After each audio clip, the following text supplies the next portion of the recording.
கிருஷ்ணா, நீ அர்ஜுனனுக்கே எல்லா உபதேசம் பண்ணிட்டு இருக்க, நீ துரியோதனனுக்கும் என்னுடைய பையன் அவன் தான் வேற தப்ப, அவனுக்கும் நீ உபதேசம் பண்ணு அப்படின்னு சொல்லும்போது கிருஷ்ணா சரின்னு சொல்லிட்டு துரியோதனன் கிட்டே உபதேசத்தில் போவார்.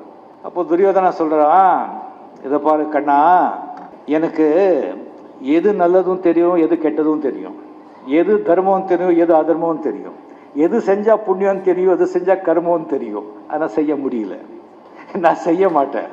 அங்கே அர்ஜுனன் சொல்லி ஒருத்தர் இருக்கான், அவன் நல்லதும் தெரியாது கெட்டதும் தெரியாது, எது செய்யணும்னு தெரியாது, எது செய்யணும்னு தெரியாது, அவங்ககிட்ட போய் நீ சொல்லு அப்படின்னு துரியோதனா. அர்ஜுனன் நிஜமா அவன் எல்லாமே சரண்டர் ஆயிட்டான், அவன் ஆத்மாவும் சுத்தியா இருந்தது.